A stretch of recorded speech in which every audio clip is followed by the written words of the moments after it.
Kannur Anjarakandy dental കോളേജിലെ വിദ്യാർത്ഥി നിതിൻ രാജിന്റെ കുടുംബം കണ്ണൂർ സിറ്റി പോലീസ് കമ്മീഷണർ ഓഫീസിലെത്തി കമ്മീഷണറെ നേരിൽ കണ്ടു. കൃത്യമായ അന്വേഷണം നടക്കുമെന്ന് പ്രതീക്ഷിക്കുന്നതായും പ്രിൻസിപ്പലിനെയും പ്രതി ചേർക്കണമെന്നും ലോൺ ആപ്പുകൾ ഭീഷണിപ്പെടുത്തിയപ്പോൾ അധ്യാപകർ നിതിനെ കൂട്ടം ചേർന്ന് വിചാരണ ചെയ്തതായും നിതിന്റെ പിതാവ് രാജൻ പറഞ്ഞു.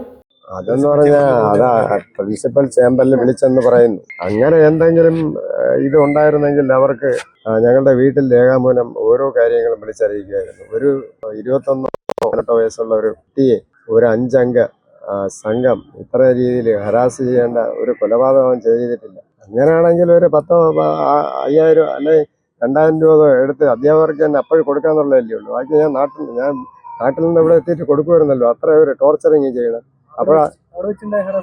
അവിടെ വെച്ചുള്ള ഹറാസ് നീ ഇന്ന് തന്നെ പൈസ അടയ്ക്കണം, അതാണെന്നൊക്കെ ചിലപ്പോൾ പറഞ്ഞിട്ടുണ്ടായിരിക്കാം. എന്തൊരു ഇതാണ് പറയണ. പക്ഷെ അങ്ങനെ ഉണ്ടായിരുന്നെങ്കിൽ അല്ലെങ്കിൽ പൈസ സെറ്റിൽ ചെയ്യണമെന്ന് എന്നെ വിളിച്ച അത് എവിടെ പറഞ്ഞാലും അന്ന് സെറ്റിൽ ചെയ്ത് കൊടുക്കുമായിരുന്നു. എന്നെ എന്നെ ജീവിച്ചിരിക്കുമെന്ന് അതൊന്നും കൊണ്ട് ചെയ്തില്ല.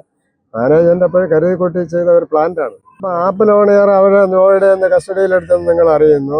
അവരുടെ 10-30 സിം കാർഡ് ഉപയോഗിച്ച് അവർ നിരന്തരം ഒരു കോള് കട്ടാവുമ്പോൾ അടുത്ത കോള് വന്നുകൊണ്ടിരിക്കും. അത് അവരുടെ ബിസിനസ്സാണ്, അവരുടെ ജോലിയാണ്. പക്ഷെ ഒരു കുട്ടിക്കെതിരെ ഇങ്ങനെ വരുമ്പോൾ ആ കോളേജ് ഒന്നടങ്ങ് അവനെ എതിർത്ത് ആത്മഹത്യയിലേക്ക് തള്ളിവിടുകയല്ല ചെയ്യുക. പകരം ബന്ധപ്പെട്ട അവൻ്റെ അച്ഛനും അമ്മയെയോ മറ്റുള്ള ബന്ധുക്കളെ അറിയിച്ച് അതിനെന്താണെന്ന് വെച്ചാൽ അത് കാര്യങ്ങൾ ചെയ്ത് വീണ്ടും അവനെ പഠിക്കാൻ അവിടെ സംവിധാനം അവനൊരുക്കി കൊടുക്കേണ്ടേ. അല്ലാതെ കെട്ടിടത്തിൻ്റെ മുകളിൽ നിന്ന് എടുത്തറിയെ കെട്ടിടത്തിൻ്റെ മുകളിൽ നിന്ന് തള്ളിയിട്ട് കൊല്ലുകയല്ല ചെയ്യേണ്ടത്.